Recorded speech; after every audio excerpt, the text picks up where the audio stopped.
Welcome to Promote Profit Publish. I'm your host, Juliette Clark, and today we have one of our authors who's going to be on the show. It's Tracy Doyle, and Tracy is an author, entrepreneur, and creator of the Aurora method, which is a really fantastic book and a fantastic way to work through your trauma and come out with a more fulfilling life. Tracy is a nationally recognized entrepreneur, author, and emotional wellness advocate whose life work bridges the worlds of business success and personal transformation.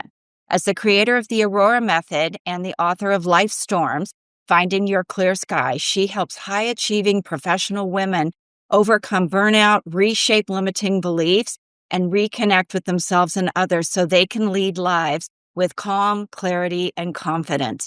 And you can read Tracy's larger bio. This is so important. I know every networking group that I'm a part of, most of the women in the very high achieving income levels experience this, where, they're burned out, they're people pleasers, they're type A personalities. So not only are they high functioning at work, but they want to be high functioning at home as well. And it really leads to a place where a lot of healing needs to take place. And the first part of that is, why are you like that? And why are you that type A personality? So stay tuned for my interview with Tracy. Tracy, welcome to the show. Thank you. Thank you. I really appreciate being here, Julia. I think I mentioned that once or twice a year, I get a book and, I get books all the time and I flip through the first couple pages and figure out, is this book worthy? Does it need editing? And yours was one of those that I stop and go, I need to read this whole book. So, Oh, thank you. so tell us, what inspired you to write Life Storms? You know, First thing I want to just unpack is what life storms means, because a lot of people ask that question. So, to me, life storms is nothing more than, that daily churn that you feel, that frustration, that anger, and sometimes it leads you to act in a way that you really don't like. Well, that's what a life storm is. It happens daily. And finding your clear sky is really about how do we shift our perspective related to that inner churn. And the reason I say that is, I'm a person who basically, struggled with emotional burnout for years and years. I mean, there was a time when I felt so isolated and alone, and I was struggling with emotional burnout, and I had no idea what it was. I grew up, with a mentally ill mom. I have had some significant experiences in my life, some exciting, but some actually, profoundly traumatic. And basically as the first in my family to break free from poverty and go to college and really, find my way in the world, what started to happen was, it started like stress, right? I have this pressure, like I have to make it because I'm the first to do it. I grew up in scarcity, so I have to prove myself in the world. And then what started to happen as time went on was this sense of overwhelm, right? Where my responsibilities increased. I'm an overachiever because, I don't want to fail, right? I made it out of there. I'm not going back. But basically, what started to happen was with that overwhelm, I had responsibilities of taking care of my mom. I had, big responsibilities at work. I then started not working, but assuming custody of my sister's kids. I became a caretaker, and all at the same time trying to build a sustainable relationship for myself.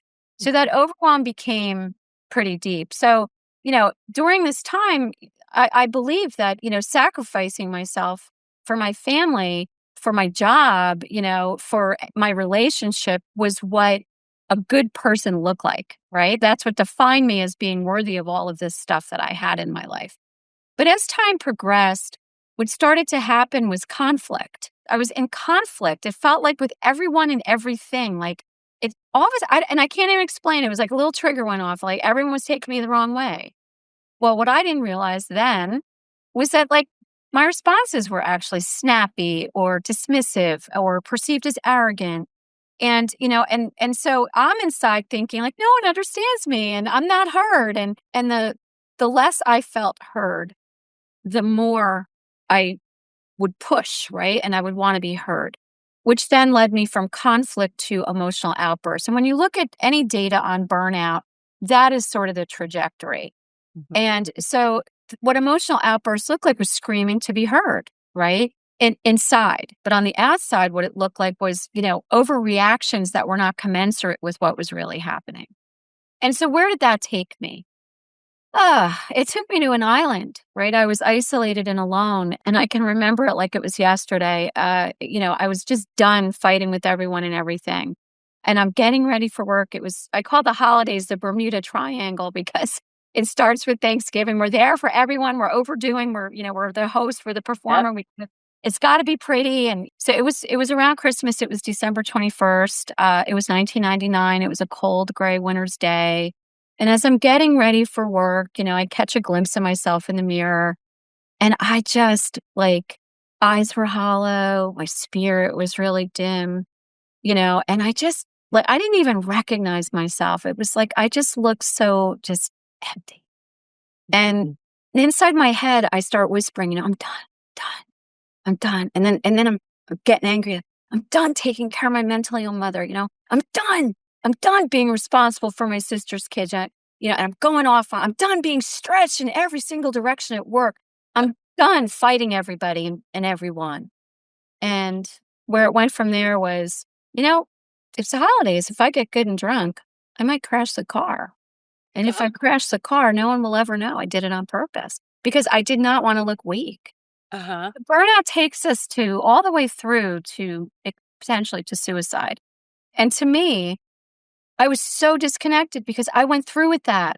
And I was jolted awake by someone knocking on my car window. And I was a hair away from a head-on collision. I was that close. And this voice is, "Are you okay? Are you okay?" And I'm like, what have I done? Like, what happened? Right? And I still get a little emotional because it was like, how did I get so lost? I was like, I got out of poverty. I made it. I'm a senior vice president. Like, how did I get so lost? And so the thing that happened next was that next day, as I was really sitting with what I almost did, and I realized what could have happened. It was like my heart and my head were having a fight. And it was like, Tracy, look what you almost did, And then my heart's like, but Tracy, you're still here, And so that was the moment I was like, I want to live. I want to live. I want to live again.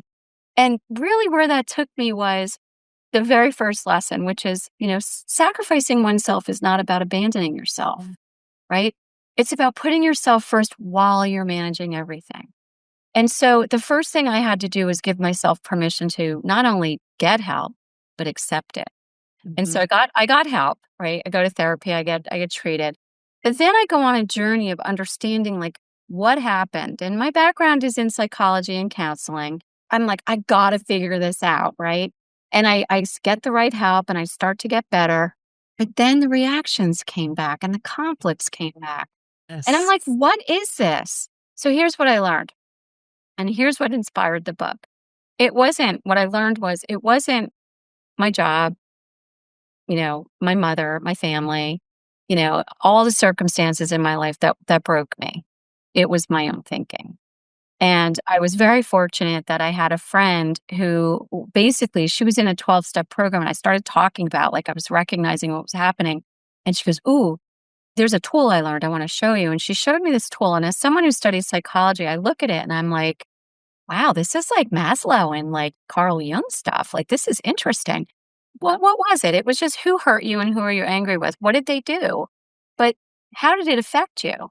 Abraham Maslow always talks about his needs. If you've ever had an experience in your life and one of those needs feels stunted, so in other words, our wounds matter because we internalize it a certain way and we stop growing.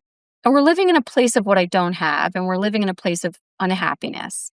And then so when I got to see that, I was like, wow, that's interesting. And then it went over to, what did you do in response to that harm, that hurt, right? Or that thing that you're angry with? And then it went into, what more did you do? Where were you in a way, in this case, where were you selfish? Where were you afraid? Where were you dishonest? Where were you thoughtless? The word selfish really, I have to admit, upset me. I'm like, how dare you? I do everything for everyone. But what I did was I saw Jung there.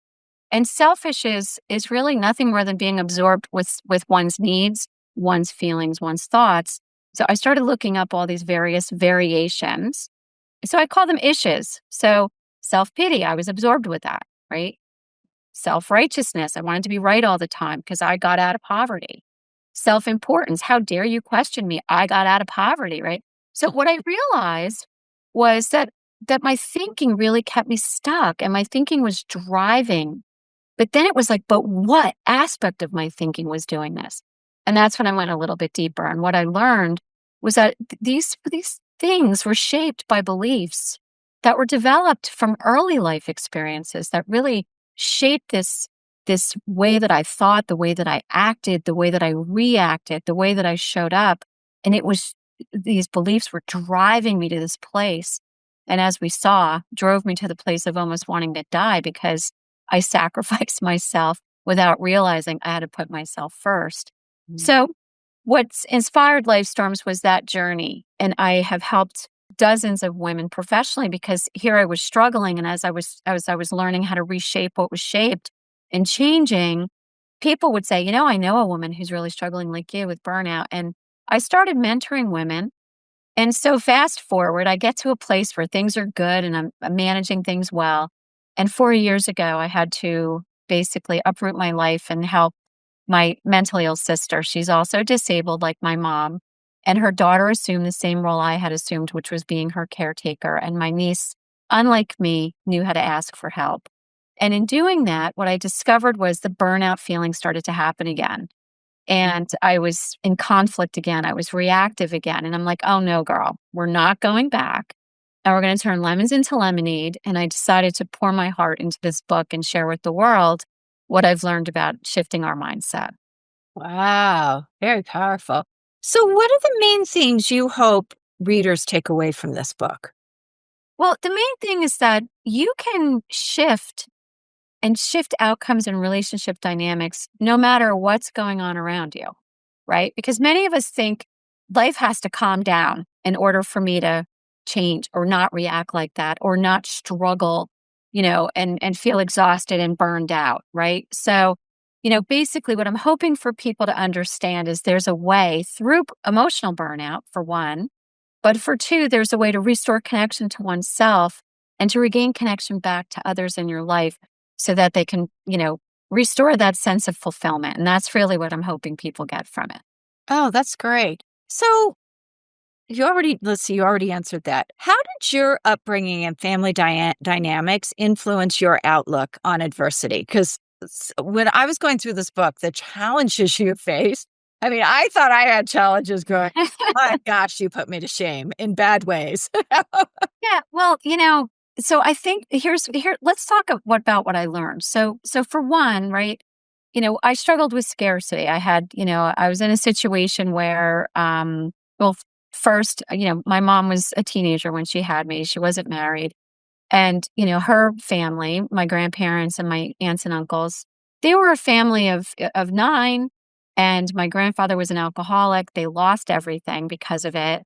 And my grandmother was rebuilding their lives. And at a time when women didn't work, my grandmother stepped up and just, went to work and became an executive ultimately in her career. She was my role model. But during that time, right, with addiction and alcoholism and things like that, I experienced sexual abuse. And then my mom, when I was 7, married a guy who was, an addict, an alcoholic, and she made bad choices because she was mentally ill and no one knew that that's what she was struggling with. So during that time, it was the same replay of what my grandmother went through where, he was gambling their money away, drinking their money away. And we didn't have food. We didn't have running water.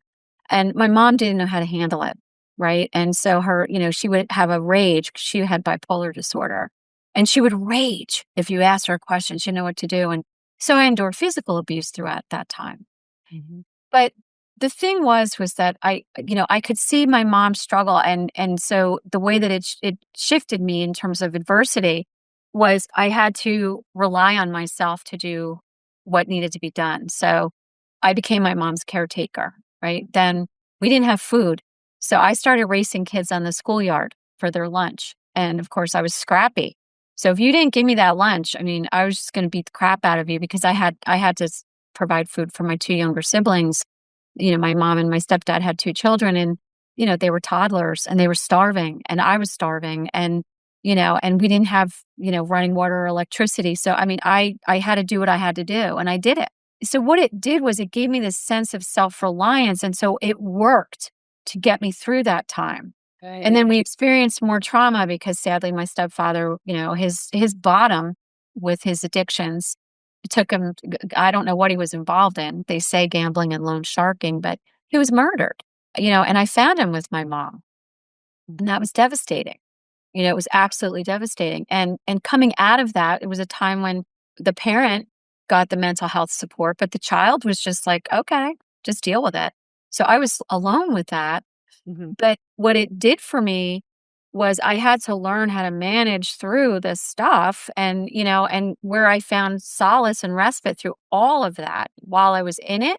And even when I was coming out of it was school and achievement. So in my mind, if I achieved, I would rise and I would leave that behind. So those two thoughts, but I have to do well. I have to be number one. Right. And self-reliance, I can do this, got me through that and got me through that adversity. But later in life, it turned against me because it no longer worked. Right. No, I know. And it's funny because that it is like it's a survival skill, but Exactly. you get out of that scarcity, you have to get out of survival. So Yes. it really, really powerful. So you had an aunt and uncle, and they played a big role in your journey as far as stability. Talk to us a little bit about that. The way that my family dynamic was with my grandparents was the first four kids, so that my mom was the oldest. So the next three were like aunts and uncles because they were closer to her age. But the next four, right, were, they were basically closer in my age. So my youngest uncle was 4 years older. My next youngest uncle was 8 years older. And he became, in my childhood, like my brother. He actually got out early. He got out when he was 16 because he got my aunt pregnant. And her parents were Italian and they were from Italy and they had immigrated to the United States. And they were very old school and they demanded that my uncle marry my aunt. Of course, he wanted to, but her family really helped my uncle get away from what we were dealing with alcoholism. And he learned a trade and he became a skilled tradesman and he became, basically he started his own business. But throughout that time, I'm young. Mhm. They're only 8 years older than me. They became like my older siblings that taught me life. But then when I went to college, they recognized my struggle and they knew I didn't have my mom to rely on and they became more parental. By now they had three kids and they invited me to be a part of the family. And it started with my aunt sadly having stage 4 cervical cancer at the age of 27. And she asked me to come help her. And I did. And while I did, the dynamic was very positive and they saw my financial struggle and they invited me to come live with them. And, they were just as modest as our upbringing, which was they had a 2-bedroom apartment and 3 children, and they invited me to come move in with them. Oh, And they supported everything that I did. Like my aunt she would call me little sister. And whenever I would doubt myself and I can't do this, she would say like, snap out of it, little sister, you got this. And that stuck with me because, what I learned from them was many things, right? I learned life skills. I learned what family meant, like a cohesive family. I learned the importance of family and sticking together when things were tough. And I really learned about the importance of receiving nourishment and the importance of giving it. So tremendous, tremendous impact on my life. so tell us about the Aurora method. Yeah. So the Aurora method, you heard my journey, right? So as I was learning these things, it started with that one tool my friend showed me. And as I said, what I saw was the learnings I learned in college with Abraham Maslow. I saw myself stunted. I saw what my therapists were telling me. I saw the wounded child, right? And I also saw what I call the issues. And I realized how my thinking had become self-centered. I wanted to break free of that, right? So here's a challenge. So you go to therapy and they work with you either on anger or trauma and you get better. Then, you read self-help books. Yeah, I want to apply that. You start applying it. I did body work. I did Reiki healing. I mean, I did everything, right? Because I wanted this stuff We to, all have. right? I wanted to stop reacting like this and I just couldn't figure it out.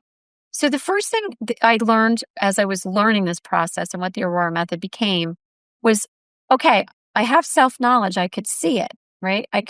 But I want to understand how it affected me. How did my life experiences shape me? The next thing I looked at was my patterns. So I created a tool called the turnaround. And what it does, it helps you see what needs were stunted and what you become as a result. Because Maslow says if your needs are stunted, again, you're coming from a place of what you don't have. So you're in lack. And you're also coming from a place of discontentment. You're unhappy no matter how good it is, right? Because you can't see what you have. It's almost like you're blinded. I love Don Miguel Ruiz. He talks about the four agreements. He talks about like the Toltec term, mitote, which means you're enshrouded in fog and you cannot see out of it. So that intrigued me. So as I started to see these patterns, I'm like, how does this affect me? What is doing it? And that's when I realized the word resentment is a refeeling, right? My friend said to me, resentment comes from the French word ressentir, which means to refeel deeply. Mm. So, and we'd have all these conversations. What are you refeeling? And so I go back and I'm like, I got to figure this out. Looking at my patterns, and I saw some of the old wounds. And then I recognized the original or initial beliefs that they created. And Mhm. then I was like, wow, right? So having done that first exercise, I'm like, wow, that does that. What is it doing next? Well, it's affecting a limiting belief. I'm not good enough or I'm not worthy. It's shooting to my toes and hitting me with fear. But fear can take us on a wild journey. I'm afraid of this. I'm afraid of that. I like Tony Robbins' work. And I was reading about loss, last, never. Very simple, 3 basic fears. So it's like, wait, what am I afraid of losing? What am I afraid of never getting? What am I afraid of being less than or getting less than? Where does that fear shoot in between my 2 ears? And what does it create in terms of self centered thinking traits? Now, I saw those on that tool, but now I'm like, this is a reaction cascade. Because once that thinking takes over, I start acting in a certain way, all driven by this initial belief that's triggered when I refeel something. It's not that they trigger me, it was someone looked at me the wrong way, someone questioned me, someone challenged me to think differently. And that old refeel of either I'm rejected or nobody cares. I mean, it just, whatever I was refeeling, I don't belong. And then it triggered that initial belief. And that initial belief started this whole cascade, which resulted in these reactions. So once I saw that, it's like, okay, how do you change that? Because all the data on burnout says one thing: you got to change your outlook. And if you're me, I'm like, seriously? How do I do that? Right? Yeah. Because I have all this muck, that all these initial beliefs that were created, all these needs that were stunted from some of the trauma. And I'm like, how do I do that? Right? And, and you do hear things like practice gratitude and practice affirmations. But what I was doing then was doing gratitude lists, and it would help for a bit. I was taking other people's affirmations, but it didn't stick. Right. Once I could see the trait, meaning the self-centered trait, and name it, I can think and do the opposite. And so that's what I call the Life Storm Navigator. And that's one of the fundamental tools in the Aurora method to help you develop your own personalized mindfulness and program by using your own personalized affirmations, because now it's real to you. And so from there, what you get to see when you're practicing thinking and doing the opposite is you're able to really see, how did this affect other people? Because essentially we're all wounded, right? Everyone's trauma is different. Some could be critical parents, critical teachers, rejection by friends at school, betrayal, someone gossiping about you, right? That's primarily a lot of people, but how did we internalize that? For some, it's the significant trauma like sexual abuse or physical abuse. For others, it's like major trauma, like seeing like what I did with a murder, or, having a significant loss that just cuts you right off. Mhm. But when you get to see it, name it, and change it, and you practice it, and then you look at other people and see how that affected them, and seeing that you were creating their storms too, because you were probably their trigger, you can now mend and bring yourself back, not only to yourself, but now back to the people in your life that matter. Because I know for myself, when I said I felt like an island, I was cutting myself off from everybody. No one understands me, right? So bridging yourself back is one of the fundamental outcomes of the Aurora method, because you bridge back to you and you bridge back to the people who matter. And the people I've worked with, I've seen restored marriages, restored estranged family relations improve. I've seen people have better relationships with their managers at work. I've seen people turn into better leaders because once they're connected, there's that emotional clarity. So that's the Aurora method. And it doesn't end there because maintaining it is what's so critical. And it's just a Right. 5 minute a day practice of basically mindfulness and conscious intention.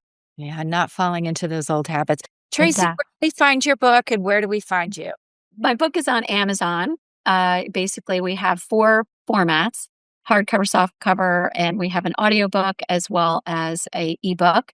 And I created the audiobook because I know that so many people are so busy and they don't have time to read. And what I encourage anyone who's struggling to do is to listen, right? And if it really resonates and you want help, I'm offering an Aurora Method Academy. It's an 8-week course on my website, www.tracydoyle.life, where I take you through the Aurora method and teach you everything that's in the book, so that you can walk through it and find your way back. That's amazing. Thank you so much for being on today. Thanks. I really appreciate the opportunity.